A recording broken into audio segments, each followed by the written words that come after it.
This program is brought to you by the Genesis Communications Network, a world leader in talk radio since 1998. Visit GCNlive.com today.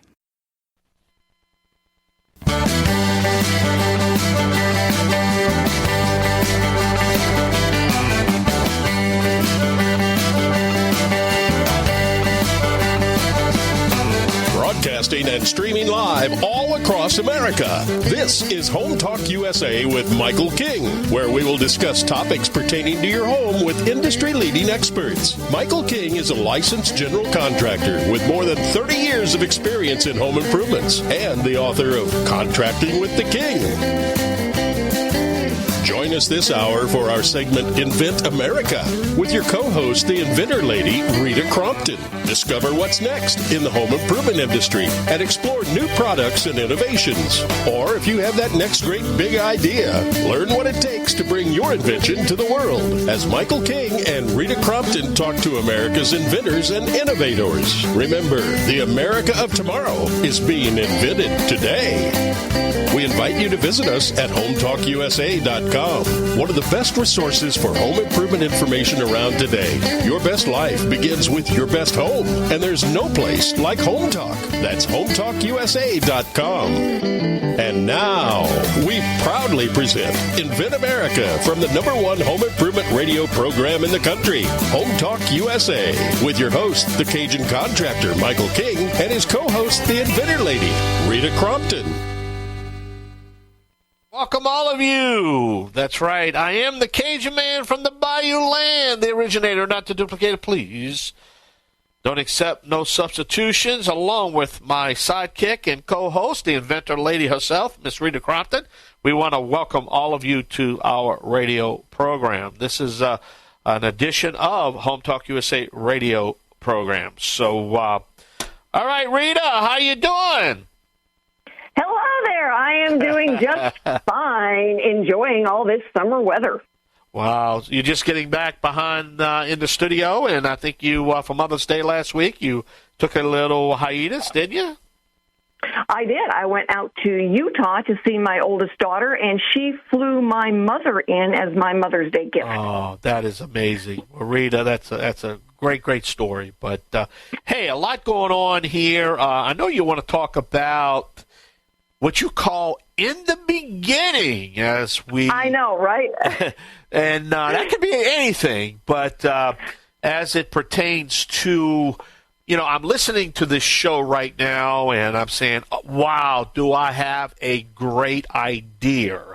Or I have an idea where I want to make another product better than what it is, but I simply don't know what to do. But we got a great show here, but we're going to call it In the Beginning, Rita. So let's talk about our show and what you mean in the beginning. Well, I get inventors that call me on a regular basis who say, I've just got an idea. And so we always kind of backtrack a little bit and say, in the beginning, you've got your wow moment, but then what? What are your beginning steps? And I learned a long time ago that if I could help inventors make better decisions early, they saved more money, and they had a better chance of getting to market successfully. So every once in a while, it's important for us to kind of go back to the beginning and take a look at some of those early steps, and that's what we're going to do today. Now, okay, so let's talk about some of our guests you're going to have today and how it pertains to evidently all two of these companies. Well, obviously, you're going to have Jonathan David later on at the end of the hour. That's our registered patent attorney. He's going to talk about the patents, which is so important. So, but walk us through the steps, and how does our guest today pertain to in the beginning? Well, the first thing somebody, they've got their aha moment, and then a lot of times they will start looking around and Googling stuff, which is good. I want people to find out as much as they can. But one of the other important piece that a lot of inventors don't know is time is your enemy here. So, you've got to learn fast, and you've got to make good decisions, because somebody else is already figuring out how to solve that problem. They've done statistics on, I don't know, it's like a pulse that goes through the universe when people are starting to solve a problem. And so a lot of people will file at a very similar time. And so time is an enemy here, but jumping the gun too soon can be the enemy as well. So what we look at are what are the first steps that an inventor should do. Build your own version of a prototype out of Legos, duct tape, cardboard. I don't care. Get it out of your head into something that is three-dimensional. Look around as much as you can, but, don't spend, I don't mean to stumble here. I had some doctors that said, we can do our own search. We're really good at it. They spent an hour on the USPTO website and said, shoot me now and tell me how much it's going to cost to have a good search done. So everybody's got their own threshold of pain, but I'll get people who will spend weeks searching. And that is, we had one lady that she said someone else filed a provisional patent application on exactly what I was doing 2 days before I did. So again, time is not your friend here, and sometimes your pain threshold is not your friend either. So the first money that gets spent is on a good, comprehensive, independent search. Kind of a conflict of interest for the attorney to do the search because they would rather write the patent. Yeah. And Jonathan is one of those guys that says, no, you bring me the search from SearchQuest. Let me take a look at it. Then when the inventor has the search done and they look at it first, they get to frame the conversation. That makes sense. It's really important. Yeah, it's really important that they have the conversation. The attorney is a service provider. They're not the partner. And, they're not in control, and they're not the business entity. The inventor is. So it's really important that they have the right mindset before they start talking. And that's what we help them do. We learned a long time ago. And so all they have to do is call me and say, all right, in the beginning, what do I do now? And we walk them through those processes. And the other thing is I've got attorneys that I contract with and work with on a regular basis. So they know my train of thought. They know why we do things the way we do. They know we're going, most of the time towards licensing. And they're really good now at working, with the inventors as their legal counsel to get it done right. Well, I want to do this. And I want to run this by you right now. And let me get off this for a second because this is important. And I'm just thinking about it now. I'd like to do a future show because when on this topic, China, not China, the advantages of China, the disadvantages of China, because at the end of the day, I would like to educate my audience. But I need to tell you this now. I'm anti-China myself, okay? I've been talking about this for 20 years, that the intellectual property is going to get stolen. But the point is, let's arrange a show in the future where we play devil's advocate. And, I don't want to, input my let's do it both ways because I think that the new inventor that's thinking about manufacturing in China needs to step back and say, well, if you do this, this possibly can happen to you. Does that make sense what I'm trying to say here? It does, and there are times when it's not an option. That's you either do or you don't. That's the point. We had some guys that did, a new type of toilet, and they went to China to manufacture it. It's like, what part of all porcelain comes from Mexico did you miss? Yeah, that's right. So their product was so expensive because they were sending it, they were moving materials around, so they could have just had it manufactured in Mexico and saved some money. But we had an inventor on, years ago that I worked with, and she really wanted to have it made in America. Yeah. But the product, once it was made here, was going to be $175. When we went to China, it was $6.75 delivered, packaged, and on a pallet. Yeah. And they were shipping the aluminum from the U.S. to make it. Can you put that in your mental computer and let's talk about that? I think that would be a great show. I really would. I did. I already have it there. I added it while we were talking, and we will get that lined up for June. Yeah, I do that a lot. When I'm thinking about something, I said, you know what? This is what I need to do. And, hey, we got to take a short break because you know what we have to do right now, Rita, right? We got to pay some bills. Here. We got to pay some bills. All right. All right, we're going to take a short break. I am the Cajun contractor, Michael King, along with my co-host, the inventor lady herself, Rita Crompton. Stay with us right here on the Home Improvement Broadcasting Network, streaming live on the Genesis Communication Radio Network at GCNlive.com. I'll be back. Me and Rita will be back. Don't go nowhere.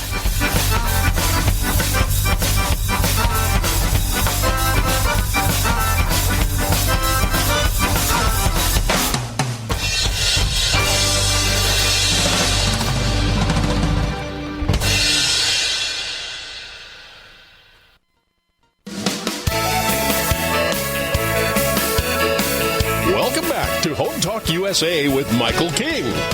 Do you have questions about your next home improvement project or home repairs? Now you can chat with verified home repair and home improvement experts in just minutes. Get the help you need by visiting HomeTalkUSA.com. One of the best resources for home improvement information around today. Your best life begins with your best home, and there's no place like Home Talk. That's HomeTalkUSA.com. And now, back to InventAmerica from the #1 home improvement radio program in the country. Home Talk USA with your host, the Cajun contractor Michael King, and his co-host, the Inventor lady, Rita Crompton. All right, welcome back to the only home improvement show dedicated to you, the American consumer. Hey, it's all about education and information. That's what we do here each week and every week. And we do thank you for listening and staying on the line and listen to the Invent America show, part of the Home Talk USA radio family. As we promised, we have Jonathan David, right? Rita, he's a registered patent attorney? Yes, he is. I've worked with Jonathan for quite a while now, and he is one of our go-to registered patent attorneys. So if you ever need a new registered patent attorney, give me a call.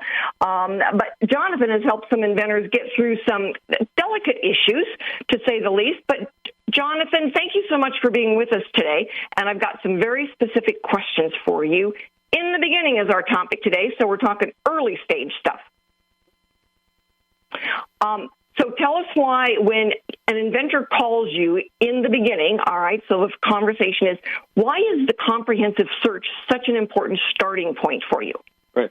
Rita, that's a great question. Thank you both for having me on again. The reason is, we want to kind of know what's out there. The inventor should kind of know the metes and bounds of, what's out there, either domestically or globally. The he or she should kind of be aware of, no matter how, unique they think their invention is, what are the other, similar types of inventions that are out there.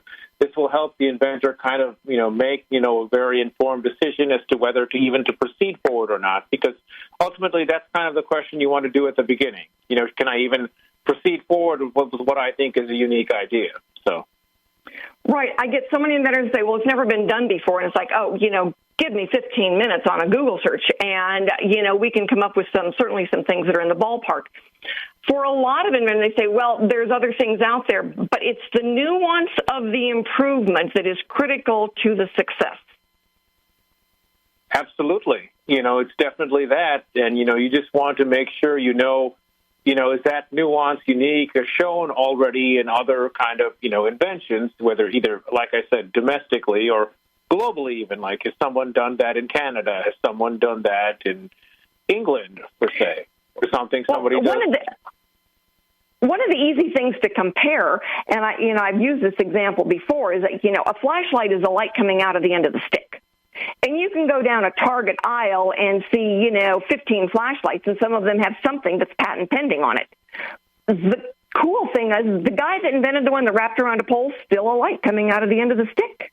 Right, absolutely. But it was a game changer. It was something that was new and novel as it goes in the patent world. So for an inventor that thinks, it's really not that big of a deal, sometimes it is a big deal. No, it's definitely a big deal. You definitely, want to make sure, what you feel is so unique and so novel, is, certainly not been done. Even if the other inventions could be looking like yours, like as you said with the flashlight examples, are they doing something as cool as you feel they're doing? That's the kind of thing that has to be, identified. Yeah. And the search is a great way of doing that.